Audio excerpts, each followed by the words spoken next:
Oui, alors moi j'étais musulmane il y a encore 2 mois et demi. Waouh. Et je suis médecin, on m'a annoncé un cancer des ovaires au mois de juin. D'accord, d'accord. Et pendant 3 semaines, 1 mois, en fait, j'étais très très mal, jusqu'à entendre parler de Jésus. Quoi, j'en avais déjà entendu parler, mais là j'ai été vraiment touchée sur une vidéo comme ça un soir chez moi.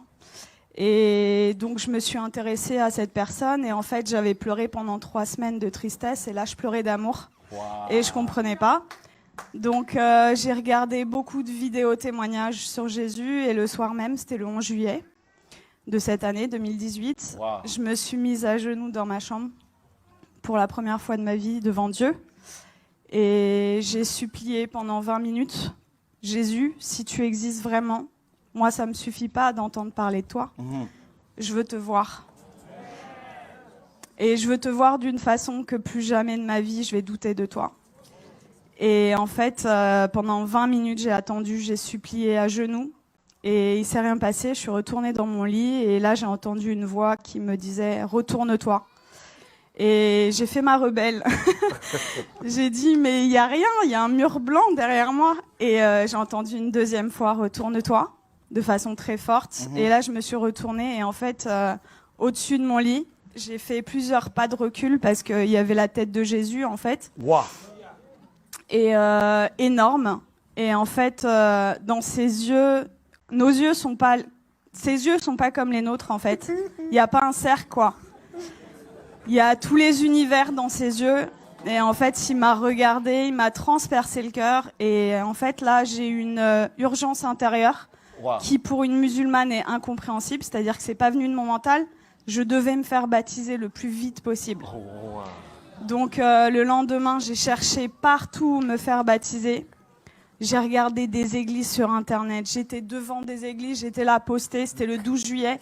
Et ça parlait pas à mon cœur. Je disais non, non, non. Les catholiques, les protestants, non, non, non. Et à la fin de la journée, j'ai dit à Jésus, tu m'as donné cette envie-là, donc guide-moi. Et donc il m'a guidée en fait vers des personnes qui font des baptêmes dans des lacs, des piscines, des trucs. Et donc j'ai été baptisée le 13 juillet 2018. Et là, j'ai vraiment vu, parce que en fait, je suis médecin psychiatre, addictologue, et je croyais pas trop aux esprits, tout ça. Et là, j'ai vu des esprits sortir de moi, etc. Wow. Donc j'ai dit...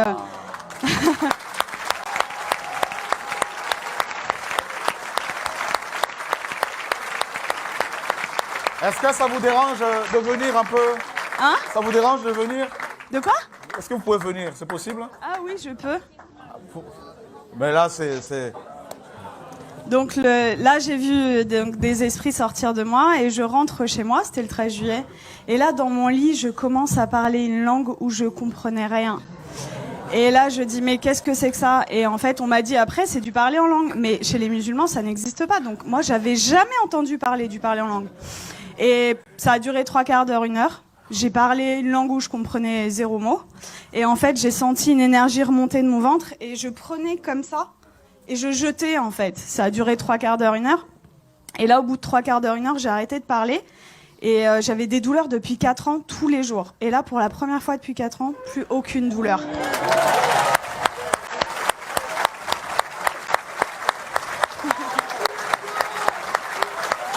Wow.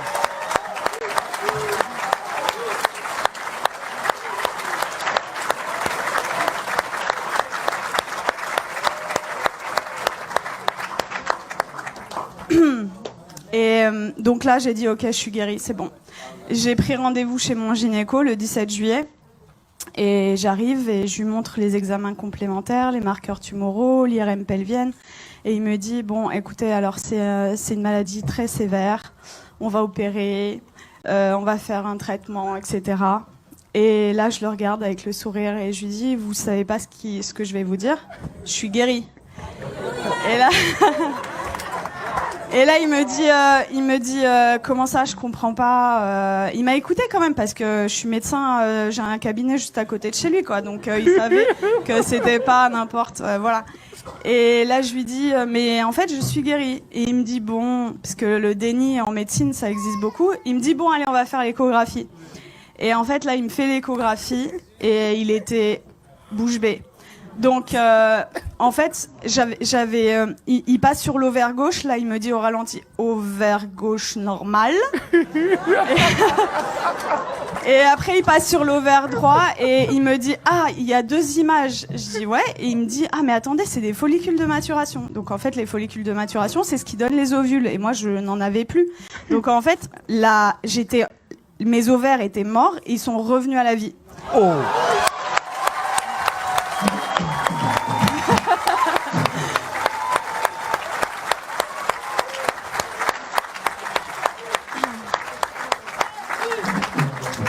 Et là, il retire la sonde et il me dit, vous vous rhabillez, vous allez m'expliquer ce qui s'est passé. Et du coup, je lui raconte en gros que j'ai rencontré Jésus 6 jours avant, qu'il m'a guéri et tout. Et il me dit, bon, écoutez-moi bien. Moi, je crois en Dieu, donc je pense que c'est possible. Je suis juive, donc je pense que c'est possible. Mais vous êtes médecin, attention, gardez ça pour vous. Et là, je lui ai dit, j'ai rigolé. Je lui ai dit, c'est impossible. Je lui ai dit, je veux que le monde entier...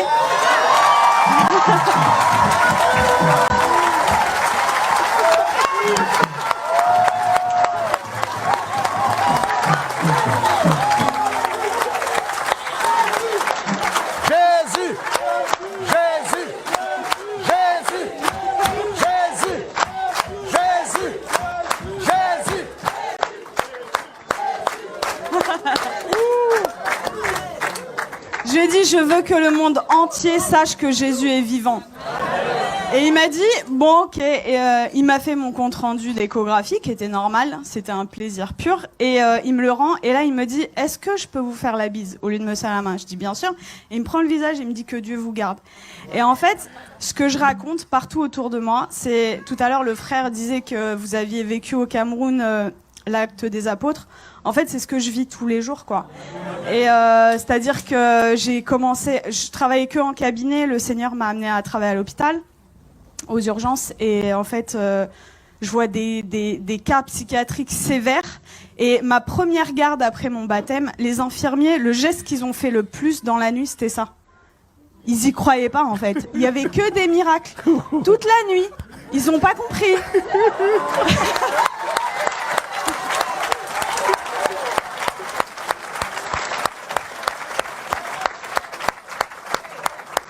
Et en fait, partout où je vais, partout où le Seigneur donc est avec moi, il se passe des miracles. Et c'est ce que je dis, en fait. Moi, ça fait que 2 mois et demi que je suis chrétienne. Et je vois les frères et sœurs, ils osent pas parler de Jésus. Ils ont limite honte de lui. Je dis, mais oh! Moi, je vais au salon de coiffure, il y a des coiffeuses qui sont guéries. Je vais à la boulangerie, à la boulangère.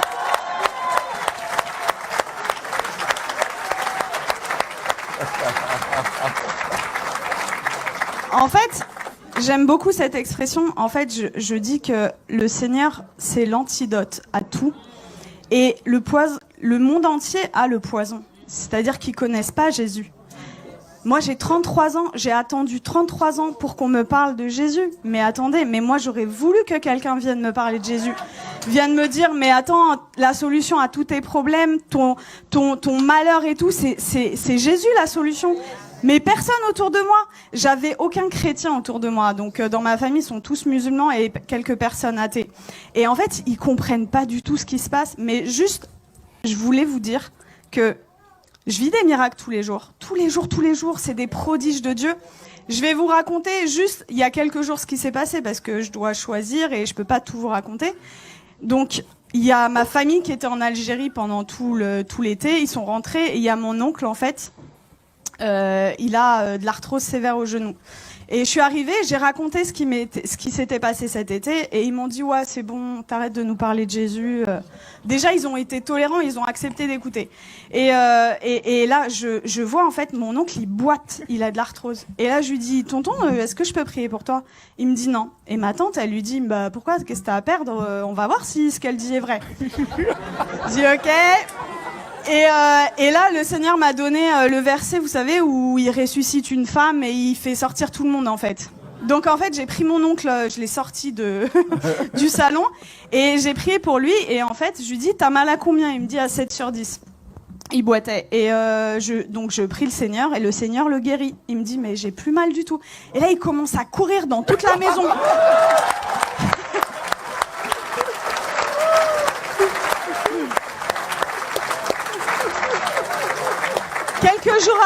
Quelques jours après, je retourne dans la famille et là, il me dit, Nermine, tu vas pas me croire, j'ai vu mon ophtalmo. En fait, il voit son ophtalmo 2 fois par an. Et pour son glaucome. Donc le glaucome, c'est une maladie chronique, c'est à vie, c'est comme le diabète. Et il me dit, l'ophtalmo, il a pas compris, j'ai plus de glaucome. Il lui a dit, je peux pas t'arrêter les 2 traitements parce que voilà, mais j'en arrête 1 sur 2. La prochaine fois, s'il y a plus rien, on arrête le 2e, quoi. Et donc ça, c'était mon oncle et mon père qui a 80 ans, musulman depuis 80 ans. Waouh. J'ai été le voir, ça faisait très longtemps que j'étais pas allée le voir, au moins 6 mois, 1 an. J'ai été le voir jeudi dernier. Et en fait, je lui ai raconté ce qui m'est arrivé. Il a été guéri, j'ai prié pour lui, il a été guéri de ses acouphènes, c'est des bourdonnements. Il avait depuis 10 ans, plus d'acouphènes. Il avait mal au dos, il pouvait pas sortir sans ceinture. Plus de ceinture, je l'ai sorti sans ceinture. Il voyait double, il avait une diplopie. Il voyait double quand il mettait pas ses lunettes. Plus de diplopie. Et là, au bout de 2 heures, il me dit, c'est bon, je me donne à lui.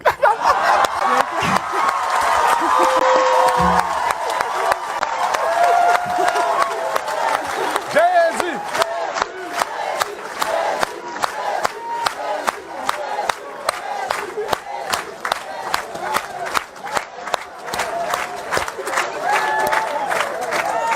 Le lendemain, donc c'était vendredi là, non, c'était pas hier, c'était vendredi dernier. Vendredi, j'arrive, donc le lendemain, en fait là, il me dit, tout ce qu'on s'est dit là, t'oublies, c'était des bêtises, tu me parles plus de Jésus. J'étais choquée. Je dis bon, ok.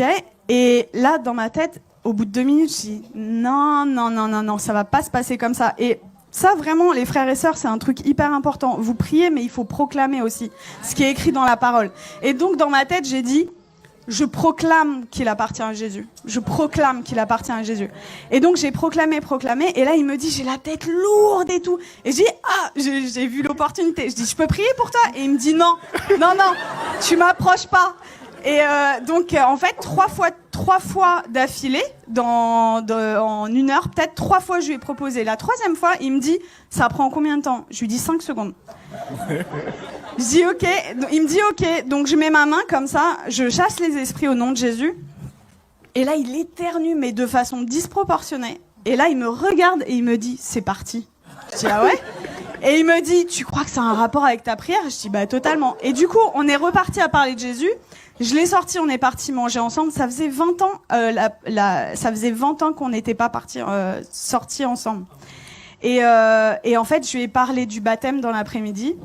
Et dans l'après-midi, il me dit, ok, je suis ok pour être baptisé. Donc là, j'étais là. J'ai dit, je vais te baptiser dans ma baignoire, mais je voulais pas le faire toute seule. Donc j'ai écrit à des frères et tout. Oh, mon père, il veut se faire baptiser, qui sait? Et du coup, j'ai un frère qui est venu et à 21h vendredi dernier, j'ai baptisé mon père.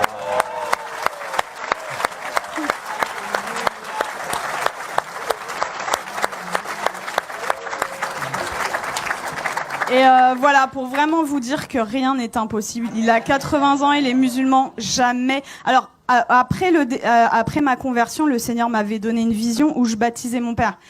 Je disais, ok, Seigneur, mais waouh. Et en fait, ça s'est passé, quoi. Donc, vraiment, ne perdez pas espoir avec vos familles. Tout est possible. Pour nous, c'est impossible, mais pour le Seigneur, c'est possible. Et voilà, vraiment, votre vie, ça devrait ressembler au lac des apôtres, quoi. Donc vraiment, n'ayez pas honte de parler de Jésus. Qu'est-ce que ça va vous coûter? Vous passez à la boulangerie.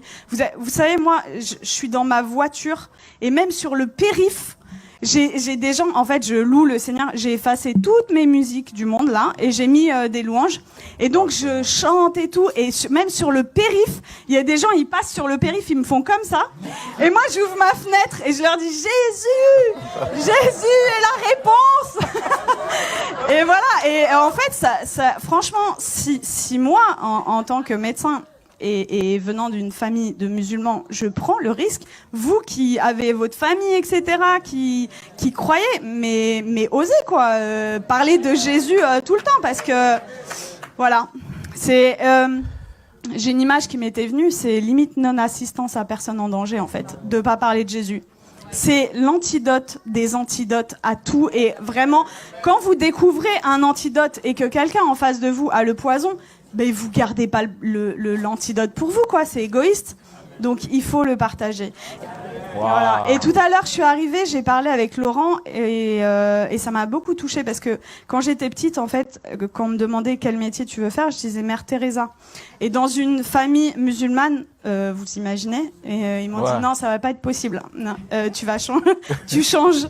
Et du coup, j'ai dit bon bah ok, je veux être médecin. Et en fait, c'est incroyable comment le Seigneur il est en train d'organiser les choses. Et du coup, quand Laurent m'a parlé d'orphelinat tout à l'heure, je sens que j'ai un appel fort Amen. pour ça. Et voilà, on verra comment le Seigneur fait les choses. Mais voilà, Dieu vous aime beaucoup et croyez.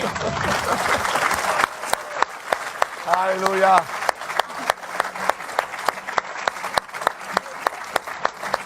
Waouh. Gloire à Dieu.